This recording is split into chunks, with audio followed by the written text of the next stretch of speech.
Welcome to part 2 of the build and the history of the MBR 972 Osprey road car. In this episode we'll be going through the chassis and engine systems. Also I'll be interrupting the videos with some more latest clips that I've done because obviously, I must stop saying the word obviously, I say that far too regularly. I'll try my best not to say obviously again. Anyway, carrying on from that, I'm going to interrupt the video with some more modern clips that I've been taking recently, so I hope you enjoy the rest of this video.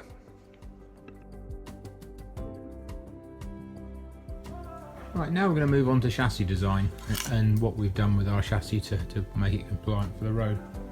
Before I get into the what we've done to this car, I'm going to explain a little bit about race car chassis. Now, there are 3 types of race car chassis that you can get. One's called a space frame, which this car is.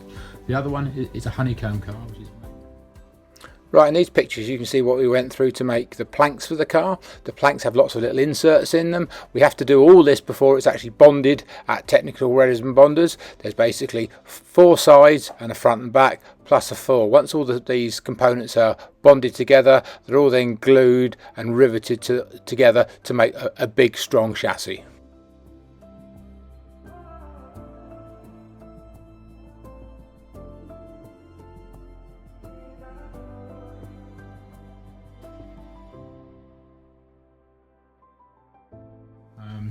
And the other type is a carbon fibre chassis. Now you can mix all 3 together, but in the raw forms that's a basic 3 chassis.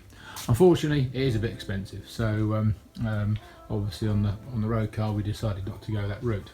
Now when you come to design a chassis, when you're sitting at the drawing board, the first thing you need to do is have a starting point. Now this in engineering terms is called a datum. Now the datum that we use to make all the measurements where we first start building the car, you've got a choice of two places. One is either the front bulkhead or 2 is the rear bulkhead.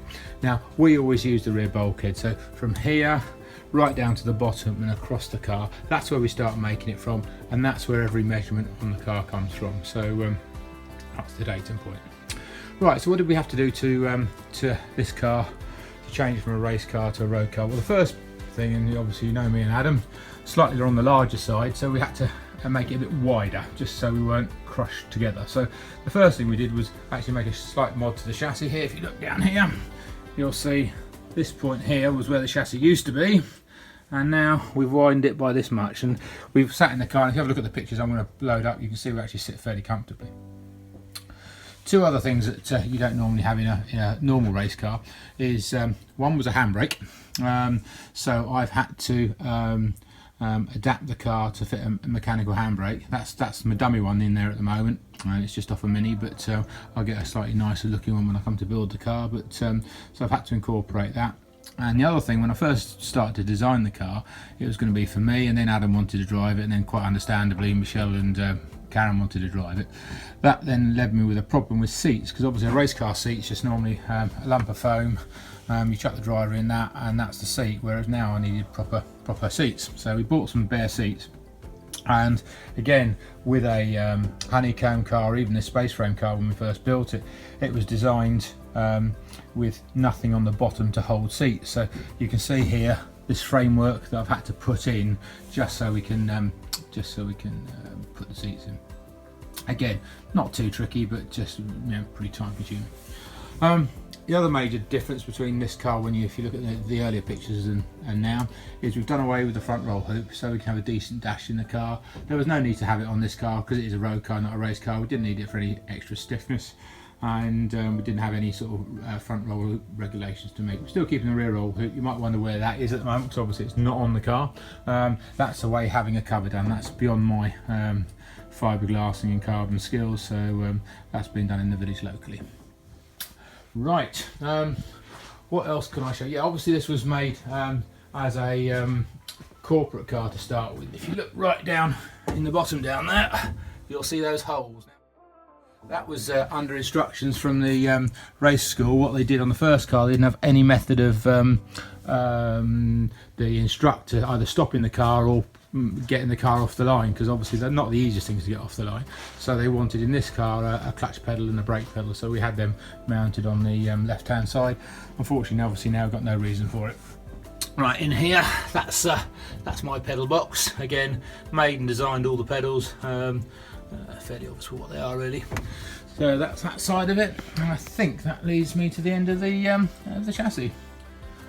Right, I'm going to go back to engines again, but actually engine systems. This is the job that Adam does for Red Bull. Now, a basic engine won't do anything unless you, number one, put air into it. So obviously this is where the air comes in here into the airbox, through and into the engine. Next thing you need is a spark. Well, to provide our spark is the coil pack down here. After you've got your spark and you've got your air, you need fuel. Obviously fuel tanks mounted there. Now, apart from that, you need to cool the engine, obviously with radiators through a water system, and you need to lubricate the engine through an oil system, which is your tank. Right, so I'm starting with the fuel system. Quite like doing fuel systems.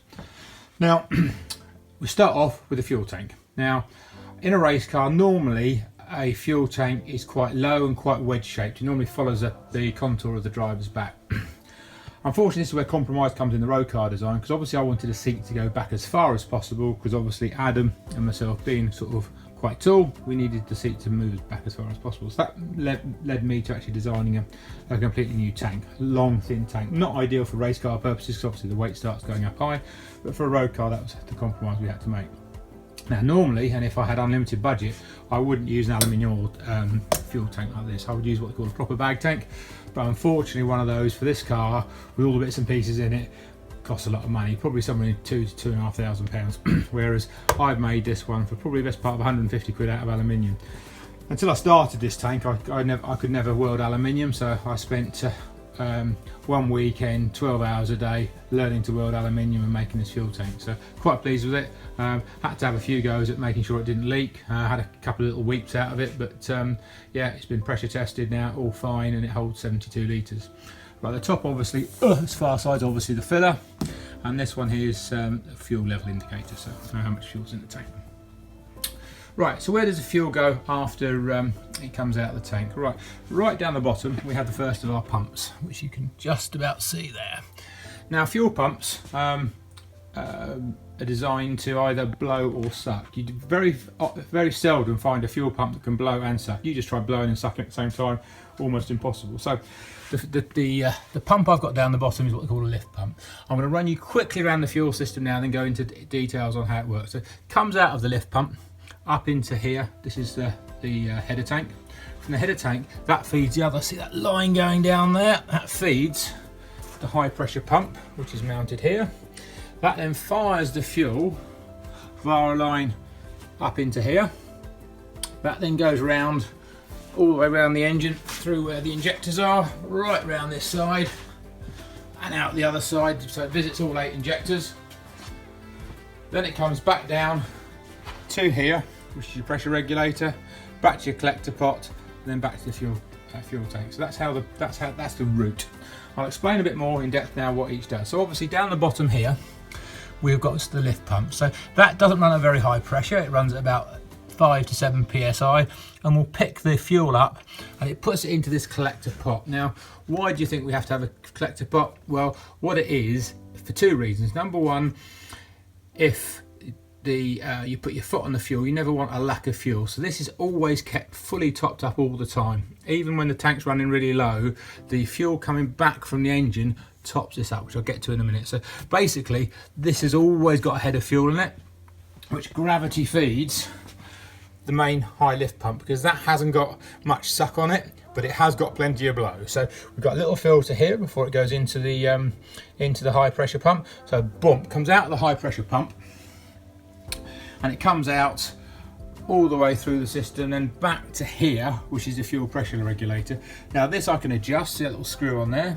I can wind that in or out to create the pressure that I require, and I've so far set this at 60 psi. So that basically restricts the fuel coming back through the system, so we maintain 60 psi. The fuel that isn't used then goes through and comes back into this collector pot. This is why this collector pot's so important. Basically, instead of going straight back to the tank, it keeps this full, so you're not going to use all the fuel when you put your foot down all the time. So again, quite good. We've got a little bleed off, so when this is full, the fuel there goes back to the top of the tank, and that other one at the top of the tank there, that's the vent for the tank. Okay, so that's basically the fuel system. Right, next we're on to the oil system, the blood of the engine, if you have it. Right, so what happens here?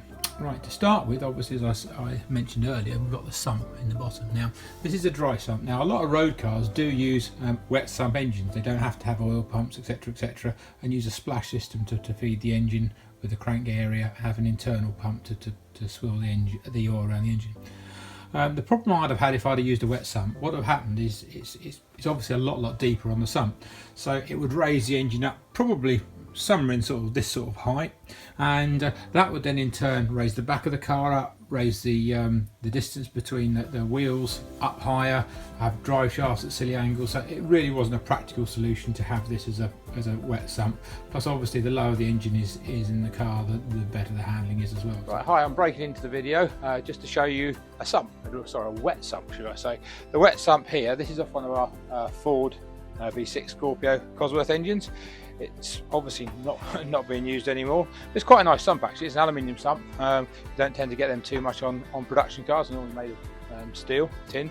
And basically what I want to do here is show you the difference between the dry sump and the wet sump. Now a dry sump would finish about here where the ruler is, and the wet sump, as you can see, sticks down quite a bit. When you put your ruler on there, that's 4.5 inches, or to put it into metric, about 120 millimeters. So that's a huge amount we'd have to raise the car, and so that's the reason we go for a dry sump rather than the wet sump. And if you look in the bottom, you can see why it's called a wet sump, because all the oil for the engine normally goes in there instead of, as we've got, a dry sump tank where all the water is in a separate tank. Okay. Obviously, the only real route for me to go was dry sump. The first problem I had to do is obviously how I would drive the pump and what pump I would use. Well, I was lucky enough to have this pump here. I don't actually know the make. It's one that I bought with a job lot of stuff years ago. I stripped it down. There was a little bit of problem with one of the pump gears, but nothing too serious. And because it is only a road car, I'm taking 2 outlets out of the sump going into this pump, so it sucks out of the sump into, you can probably see it, this pipe here, up here, and blows it into the oil tank. And this is where all the oil is stored in this oil tank. Now, when the engine wants oil, there's a pipe right at the bottom, which you probably can't see, but there is one down there. That comes out, again, goes into the pump under here, under this one, and that then blows oil across. I'll move across the car. So it's pressured at this point, blows it across through here. This is your high pressure oil filter through here, and then back through that pipe there. I can't really see it, but it goes into the engine under the front, believe me. So what we've got here is a filter. That there is for the oil pressure sensor, so we know how much, what the pressure of the oil is. And then the oil tank, the excess oil is going to go from one of these pipes, which is this one here, which is blanked off. Sorry, that one. Oh, got it right, that one there. That's going to go to a little catch tank we're going to have somewhere hidden on the car. You'll notice here there's a couple of other pipes that aren't connected to anything yet.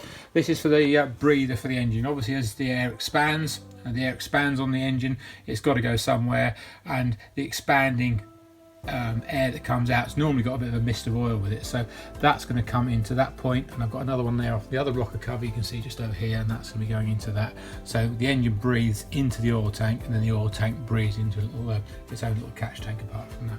One other little thing that I've done, a little trick, is here.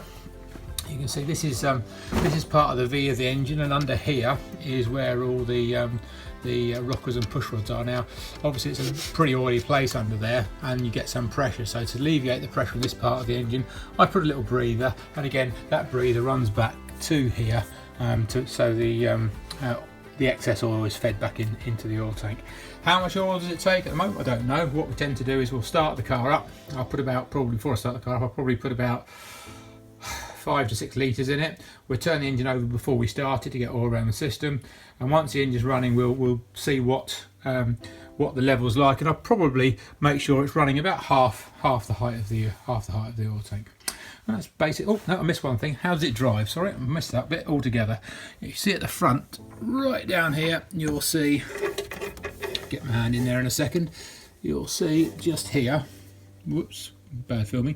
There, I've got a drive which I've made off the front of the crankshaft, and that goes to a a pulley on the front of the fuel pump. I had quite good fun trying to find 2 pulleys, one to go on the engine and one to go on the front of the oil pump, the right teeth and obviously the right distance, so on and so forth, to get the preload on the belt correct, but eventually got there. Okay, so that is the oil system. Thanks for watching. Please tick the like and subscribe button, and please watch out for the next video.